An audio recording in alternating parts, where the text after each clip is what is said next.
154వ report export of agriculture and marine products పైన, plantation crops పైన, turmeric, coir, rubber, coffee, tea వీటన్నిటి మీద కూడా ఎక్స్పోర్ట్స్ ఈ అంశాల మీద 154వ రిపోర్టుని రాజ్యసభ చైర్మన్ గారికి, వైస్ ప్రెసిడెంట్ గారికి ఈరోజు సబ్మిట్ చేయడం జరిగింది. దాంట్లో వివిధ అంశాలని ఈ సందర్భంగా విజయవాడ, బెంగళూరు, కొచ్చిన్ని సందర్శించి అక్కడ అన్ని దీనికి సంబంధించినటువంటి వ్యక్తులతోనూ, అధికారులతోనూ, ప్రభుత్వాలతోనూ మాట్లాడిన తర్వాత చాలా డీటెయిల్డ్ రిపోర్టుని రూపొందించడం జరిగింది. ఆ రిపోర్టుని ఈరోజు సబ్మిట్ చేశాం. దీంట్లో ప్రధానంగా కొన్ని అంశాలను మాత్రం ఇక్కడ ప్రెస్ ద్వారా నేను చెప్పదలుచుకున్నాను. అగ్రికల్చరల్ ప్రోడక్ట్స్లో ఈ యొక్క total production, for example wheat తీసుకున్నాం, గోధుమలు, టోటల్ ప్రొడక్షన్లో 0.2% మాత్రమే మనం ఎక్స్పోర్ట్ చేయగలిగాం. అదేవిధంగా పల్సెస్లో టోటల్ ప్రొడక్షన్లో 1.2% మాత్రమే మనం ఇండియా నుంచి ఎక్స్పోర్ట్ చేయగలిగాం. అదేవిధంగా ఫ్రూట్స్లో టోటల్ ప్రొడక్షన్లో 1.3% మాత్రమే మనం ఎక్స్పోర్ట్ చేయగలిగాం. దీనికి ప్రధానంగా కారణాలు ఏంది అన్నటువంటిది ఈ రిపోర్ట్లో వివరించడం జరిగింది. దానికి సంబంధించినటువంటి రికమెండేషన్స్ కూడా మా యొక్క రిపోర్ట్లో మేము రికమెండేషన్స్ ఇవ్వడం జరిగింది. సో ప్రధానంగా ఈ యొక్క ఎక్స్పోర్ట్స్ని, ప్రొడక్షన్ని పెంచేదానికి, ఎక్స్పోర్ట్ని పెంచేదానికి, అంటే ఎక్కువ కన్జంప్షన్ ఇక్కడ ఇండియాలోనే జరుగుతుంది కాబట్టి మనకున్నటువంటి ఫారిన్ ఎక్స్చేంజ్ ఇన్ఫ్లో అనేటటువంటి తగ్గుతుంది. కాబట్టి ఫారిన్ ఎక్స్చేంజ్ పెరగాలని అంటే ఎక్స్పోర్ట్ పెరగాలి, ప్రొడక్షన్ అన్నటువంటిది పెరగాలి. Agricultural products, marine products production అనేటటువంటిది పెరగాలి. దానికి సంబంధించినటువంటి చర్యలు ప్రభుత్వం తీసుకోవాలి.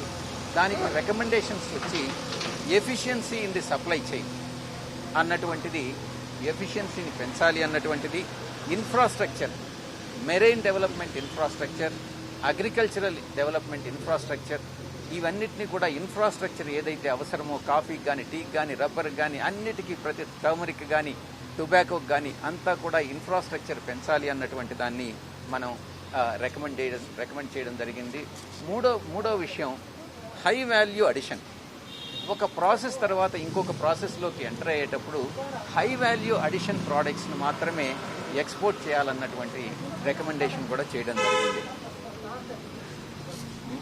ఇవే కాకుండా ఫర్దర్గా ఈ వీట్ ప్రొడక్షన్ పెంచేదానికి, అంటే రైతులు ఈరోజు మినిమం సపోర్ట్ ప్రైస్ చాలా వాటికి లేవు, ఉన్న వాటికి కూడా మినిమం సపోర్ట్ ప్రైస్ అన్నటువంటిది మార్కెట్ యార్డ్లోకి తీసుకెళ్ళినట్టయితే వాళ్ళకి దొరకట్లేదు. కాబట్టి వాళ్ళకి గవర్నమెంట్ ఇన్సెంటివ్స్ ఇవ్వాలి, మినిమం సపోర్ట్ ప్రైస్ నిలబెట్టాలి అన్నటువంటి దాన్ని, ఆ ఇన్సెంటివ్స్ ఏంది, వాట్ సార్ట్ ఆఫ్ ఇన్సెంటివ్స్ అన్నటువంటిది కూడా మేము ఆ రికమెండేషన్స్లో మనం ఇవ్వడం జరిగింది. కమిటీ ఫర్దర్గా రికమెండ్ చేసి proactive efforts should be undertaken by the department, అంటే market exploration of new emerging markets. ముఖ్యంగా ఈ యొక్క ప్రోడక్ట్స్ని మనం ఈజిప్ట్కి ఎక్స్పోర్ట్ చేయొచ్చు, మెక్సికోకి ఎక్స్పోర్ట్ చేయొచ్చు, మలేషియాకి ఎక్స్పోర్ట్ చేయొచ్చు, ఇండోనేషియాకి ఎక్స్పోర్ట్ చేయొచ్చు, ఫిలిప్పైన్స్కి ఎక్స్పోర్ట్ చేయొచ్చు. ఈ కంట్రీస్లో న్యూ ఏరియాస్ ఆఫ్ కన్జంప్షన్, ఎక్కడైతే కంట్రీల్లో మన ప్రోడక్ట్, అగ్రికల్చరల్ ప్రోడక్ట్ కన్జంప్షన్ చేస్తారో ఆ ఏరియాస్నన్నింటినీ మన బ్రాండ్స్ని అక్కడ ఇంప్రూవ్ చేసి మన ఎక్స్పోర్ట్స్ని ఆ కంట్రీస్కి ఎక్స్పోర్ట్ చేసే విధంగా చేయాలి. గవర్నమెంట్ ఆ విధమైనటువంటి పాలసీ తీసుకురావాలన్నటువంటి విధానాన్ని కూడా రికమెండేషన్ చేయడం జరిగింది. ప్రధానమంత్రి గారు ఒక కాంప్రహెన్సివ్ అగ్రికల్చరల్ ఎక్స్పోర్ట్ పాలసీ అన్నటువంటి దాన్ని ఆయన ప్రకటించడం జరిగింది. ఆ కాంప్రహెన్సివ్ అగ్రికల్చరల్ ఎక్స్పోర్ట్ పాలసీ అన్నటువంటిది దాన్ని కమిటీ అప్రిషియేట్ చేసింది. అది మన ప్రధానమంత్రి గారు రైతులకి ఇన్కమ్ని డబుల్ చేయాలన్నటువంటి, ఫార్మర్స్ ఇన్కమ్ డబుల్ చేయాలి అన్నటువంటి దాన్ని డెఫినెట్గా ఫెసిలిటేట్ చేస్తుంది అన్నటువంటి దాన్ని నమ్ముతూ రిపోర్టును సబ్మిట్ చేయడం జరిగింది. ఇక మెరైన్ ప్రోడక్ట్స్ విషయంకి వస్తే 2017-18 నుంచి ఆ ట్రెజెక్టరీ ఆఫ్ గ్రోత్ కానీ చూస్తే కన్సిస్టెంట్గా మెరైన్ ప్రోడక్ట్స్ అన్నటువంటివి ఎక్స్పోర్ట్ తగ్గుతూ వస్తూ ఉంది. అటు ప్రొడక్షన్ తగ్గుతూ వస్తుంది, ఎక్స్పోర్ట్ తగ్గుతూ వస్తుంది. ఈ సిగ్నిఫికెంట్ ఫాల్ అన్నటువంటిది ఒక 10 టు ఈ డిస్టింక్టివ్ గ్రోత్ అనేటటువంటిది 2017-18లో 5 to 10%గా మనం దాన్ని వర్కౌట్ చేయడం జరిగింది. దానికి సంబంధించినటువంటి recommendations regulation and administration by the department. ఎందుకు ఈరోజు మన మెరైన్ ప్రోడక్ట్స్ని ఇంపోర్టింగ్ కంట్రీస్ అన్నీ కూడా, అది అమెరికా కావచ్చు, యూరోప్ కావచ్చు, జపాన్ కావచ్చు, ఎందుకు మన మెరైన్ ప్రోడక్ట్స్ని వాళ్ళు డిక్లైన్ చేస్తున్నారు, రిజెక్ట్ చేస్తున్నారు అంటే excessive usage of antibiotics usage మీద ఫార్మర్స్కి ట్రైనింగ్ ఇవ్వాలి, వాటిని తగ్గించాలి, యూసేజ్ తగ్గించాలి.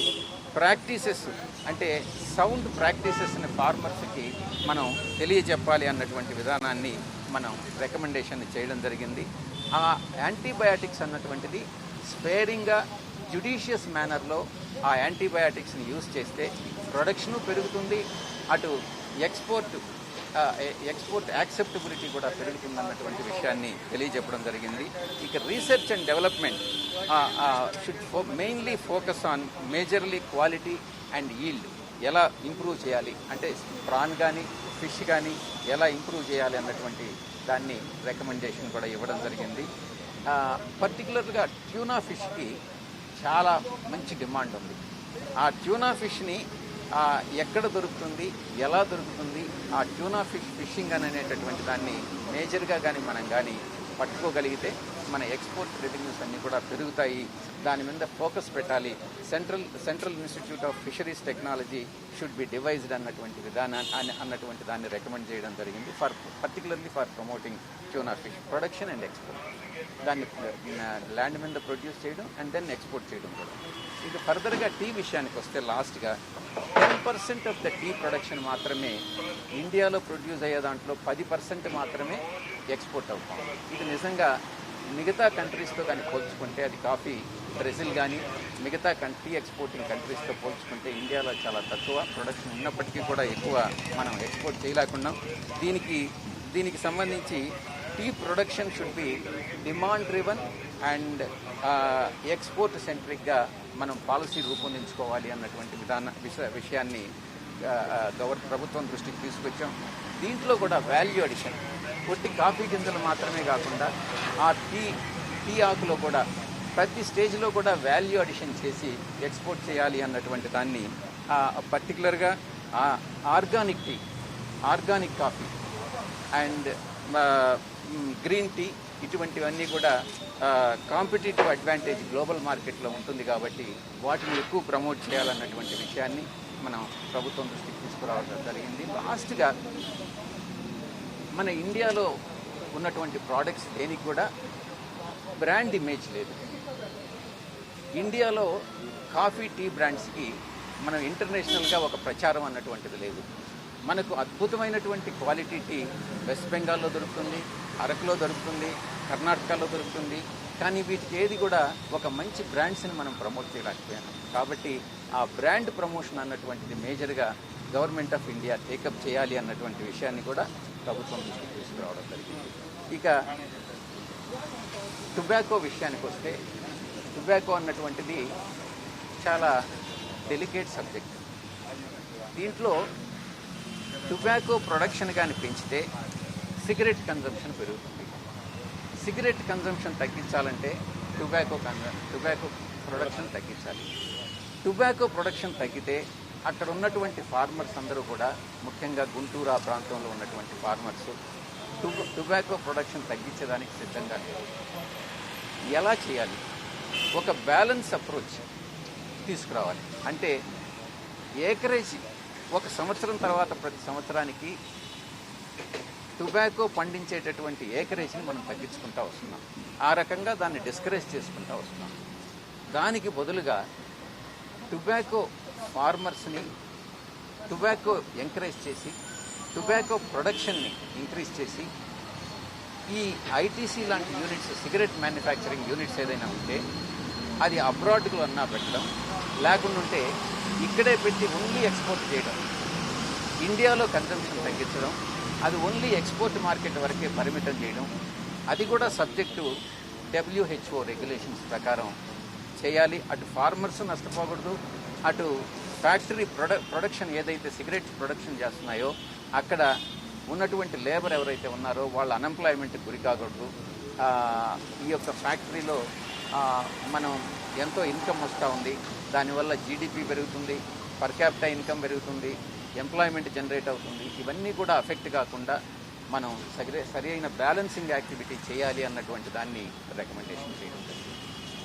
అంటే కోవిడ్ ఆ తర్వాత గ్లోబల్గా ఉన్న ఎకనామిక్ స్లోడౌన్ వీటి ఇంపాక్ట్ మీద ఏమైనా డిస్కస్ చేయగలరా? అంటే ఈ ఎక్స్పోర్ట్స్ మీద దాని ప్రభావం పర్టికులర్లీ కోవిడ్ వచ్చిన తర్వాత మేజర్గా అగ్రికల్చరల్ ప్రోడక్ట్స్ని పెద్దగా ఇంపాక్ట్ చేయలేదు. మిగతా అన్ని ఏరియాస్ కూడా అఫెక్ట్ అయినాయి. ఎక్స్పోర్ట్ మాత్రం తగ్గింది. ఎందుకనంటే ట్రాన్స్పోర్ట్ కానీ షిప్మెంట్స్ కానీ జరగట్లేదు కాబట్టి. అది కొంత ప్రభావం ఫారిన్ డైరెక్ట్ ఇన్వెస్ట్మెంట్ అన్నది కానీ ఫారిన్ ఎక్స్చేంజ్ ఇన్ఫ్లో మీద ఆ ప్రభావం చూపింది. దాన్ని ఈ కోవిడ్ తర్వాత మనం సరిదిద్దుకోవాల్సినటువంటి అవకాశం ఉంది. ఎక్స్పోర్ట్స్ ఇంప్రూవ్ చేసుకోవాలి. దాని మీద కూడా రికమెండేషన్. అది రిపోర్ట్ పార్లమెంట్లో ఎప్పుడు చైర్మన్ గారికి సబ్మిట్ చేసిన తర్వాత అది పార్లమెంట్లో సబ్మిట్ చేసినట్టే. అక్కడ పార్లమెంట్లోనైనా సబ్మిట్ చేయొచ్చు, టేబుల్ చేయొచ్చు, లేకుంటే చైర్మన్ గారికి అది సబ్మిట్ చేయొచ్చు. ఇక్కడ చైర్మన్ గారికి సబ్మిట్ చేశాం, అది పార్లమెంట్లో సబ్మిట్ చేసినట్టే. నెక్స్ట్ మంత్ స్టార్ట్ అవుతుందండి పార్లమెంట్ సమావేశం 14వ తారీఖు నుంచి అని రికమెండ్ చేసినారని.